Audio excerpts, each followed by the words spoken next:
Nick Smith. Adventure level 11. Human. American. I found myself extremely disoriented, unable to remember where I was or how I got there. It felt as if I was floating, but in air instead of water. Or space, maybe. I opened my eyes and saw nothing but white. My sense of panic was stifled by a feeling of familiarity, though. I'd been here before, hadn't I? When? How? It has been a while, but surely I'm more memorable than that, a feminine voice whispered within my head. There was no directionality to the voice, so I looked around wildly. A woman stood to my right, looking downward so that I couldn't see her face. Her long, silky and grey hair parted as she looked up at me with eyes that were nearly neon purple. The creature's lips, blackened past the point that lipstick could ever hope to achieve, parted in a smile and showed a set of razor-sharp fangs instead of teeth. What? I managed to stammer before my air ran out.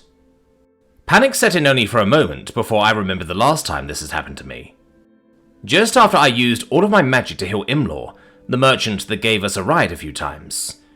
I finally recognized my location and what the thing beside me was. There you go, the higher one said with a chuckle. Took you long enough. What's this about? I thought. It's time for another nudge. You're almost back in Leva where it all began. Well, for you. I remembered leaving the town with the kobolds. Nash had been upset because we weren't stopping for rest or meals, which meant that York had paid a lot. Our driver, Huck, had been using an enchanted powder to stay awake. And I had finally been tired enough to fall asleep on the fast-moving cart. It's where you wanted us to go, right? I asked. Needed you to go, but yes, it laughed. We tried our best to get you to this point naturally, but it simply wasn't meant to be. What do you mean? I can't give you a direct answer. All I can say is that an unlikely timeline has decided to manifest, and is rather inconvenient to the plans we had, and have, for you. I heard the clink of chains between the being's words. I remembered the crimson links that abounded in our previous conversation, but I couldn't see them this time. Here's your nudge, Nick. Bright purple eyes locked with my own. You are now strong enough to reach and surpass the true end of the Delver's dungeon, the very one you were found in. Barely. Barely? Yes. As I said, we had other hopes that were dashed by the choices of others. In the ideal version of this timeline, we would have been able to yank you around long enough for you to get far more powerful than you are now. Powerful enough to have made the journey by yourself, in fact. Personally, I'd have loved to see you absolutely dominate the monsters in the dungeon, so as you can imagine, I'm quite cross with those that have moved up our plans. Right, I thought hesitantly. The moment you arrive in Leva, you need to resupply and prepare to enter the dungeon. You don't have enough time to rest. You must enter by nightfall at the latest. Nash may refuse to join you, or be called away for something else, but he's inconsequential to your success. Don't waste time trying to keep him with you. And what's at the end of the dungeon? First, you'll find a boss that no one else has found. After you defeat it, you will find a revelation and an additional confrontation. The revelation will come first. Regarding the confrontation, though. Run. Run? I asked incredulously. Yes. It will be a close fight, even if you are your most powerful self. You're not, and so you should run, ideally collapsing or sealing the dungeon behind you. Collapse the dungeon? How will we do that? Larry will be able to. It's the reason we urged him to join you. Oh, I nearly forgot to mention that the village chief will likely wish to see you and the others upon your arrival. Don't risk offending him. His cooperation is imperative for what comes next. And what comes next exactly? Oh, you'll see. The higher one winked at me. Well, unless you fuck up. Unfortunately, that's all the time we have. Wait, I said, my eyes snapping open. Instead of a white void, I was looking up at the big blue sky. A few clouds lazily drifted by as the cart bumped the back of my head. Then the faces of my adoptive orc brothers popped into view. That's probably not good, Nash sighed. It might have been a normal dream, York suggested. It wasn't, I replied. Damn, Nash said, leaning back as I sat up. Huck looked over his shoulder at me as I moved to the front of the cart to get a look at where we were. The dwarf's bloodshot eyes were full of questions, but he kindly kept them to himself.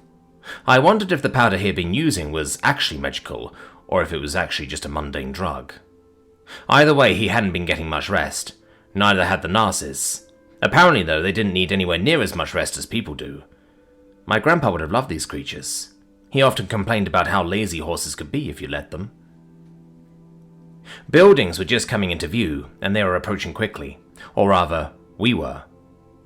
I glanced at the sky, and noted that the sun wasn't directly overhead. "What time is it?" I asked. "Mid-morning," Larry replied. "You didn't sleep long." I had already suspected as much due to the exhaustion I felt behind my eyes. The altar's spare bed was practically calling to me, but I wouldn't be given the opportunity to sleep in a bed tonight. I briefly wondered if I had enough time for another nap, but then we began to slow. "All right, we're here," Huck said, with a relieved sigh. "I'm gonna stick around and rest for about a week.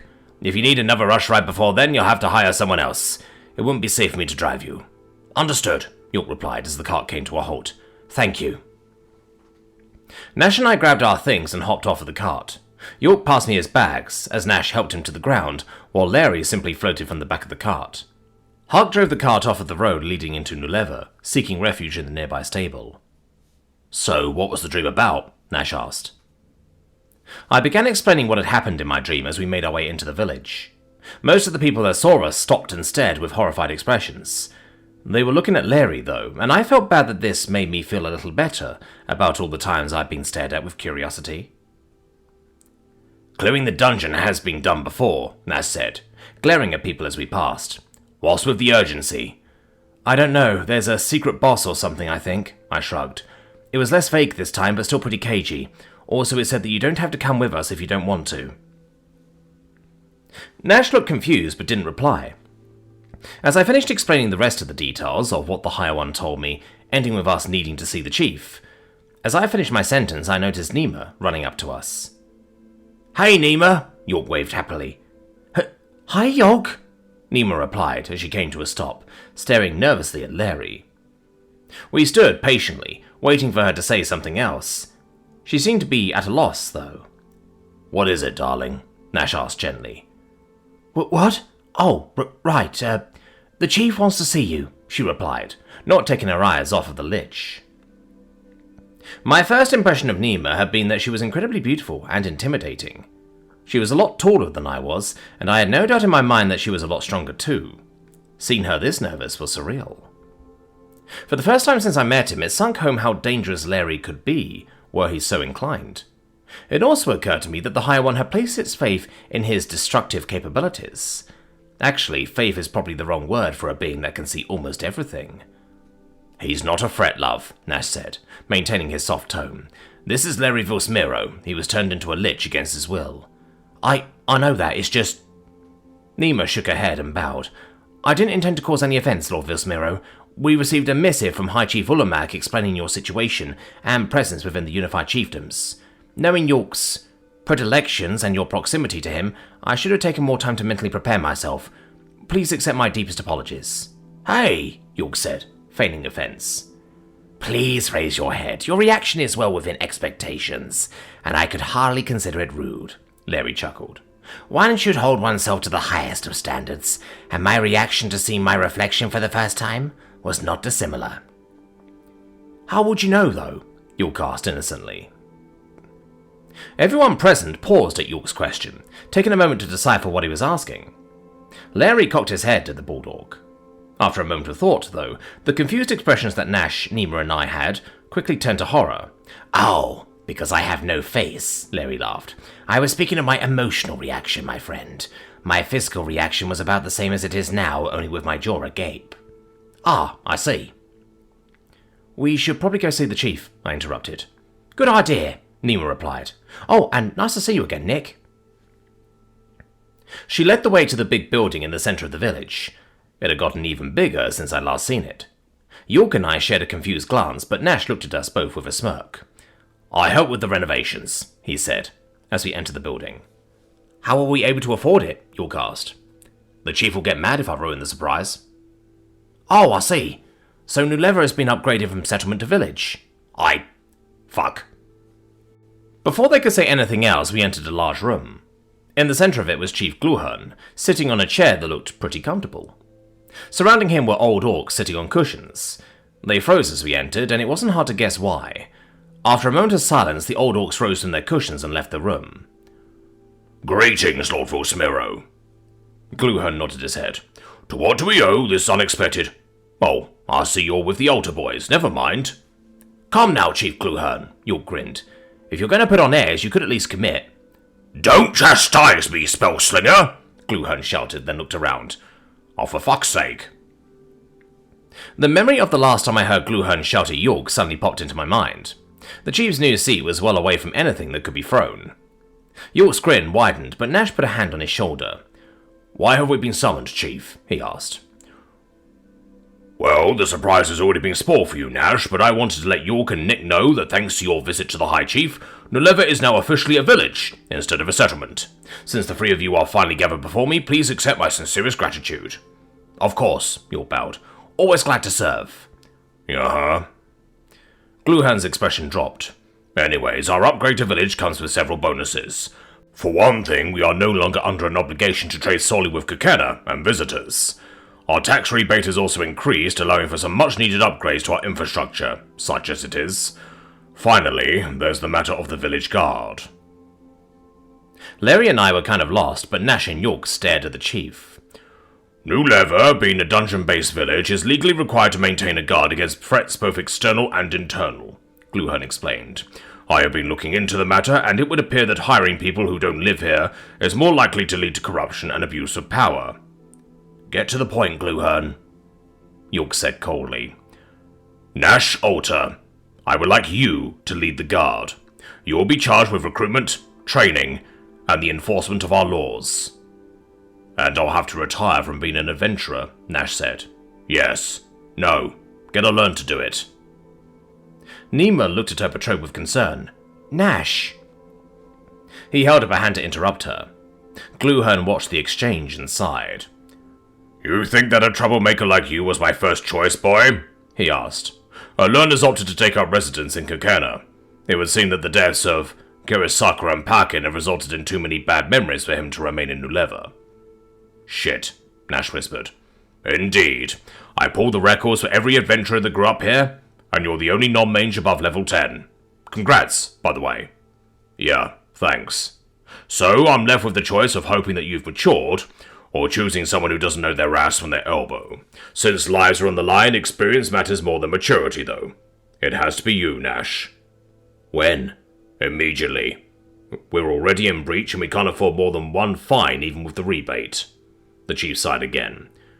"This is a good opportunity, Nash. Your brother is a professor, and you're about to be married. Guard captain is a good, steady job with decent pay and not much risk. Why are you hesitant?" Nash gave us a guilty glance. "We came back to enter the dungeon," Nash explained. "Why?" "There's something at the end of it. I can't just..." I reached up and put a hand on his shoulder. He turned to me with shock in his face that quickly turned somber when he saw my expression. "The village needs you more than we do right now, Nash," I said. "We'll be fine." "You can't know that," he argued. "York and Larry are extremely competent mages, and by your own admission, I'm not exactly bad with the sword. We can do it. Plus, remember what I said earlier?" Nash said, glancing between York and I. "But, fine. You better take care of each other, though." "We most certainly will," York said. "Chief Gluhern, I offer my deepest apologies, but we're on a tight schedule." I turned to the chief. "If there isn't anything else, may we depart?" "Yes," Gluhern nodded. "Nash and I need to work out the details of his new career, but the rest of you may go." We said our farewells to Nash and Nima, then went straight to the market. People continued to stare as we picked up food and potions. Larry didn't seem to mind, but I couldn't help but wonder if he felt the same way that I did when people stared at me. "Are there guys that we can hire for this dungeon?" Larry asked, as we approached the entrance. There were a few adventurers hanging out around the entrance, but their reactions to Larry were a lot more muted.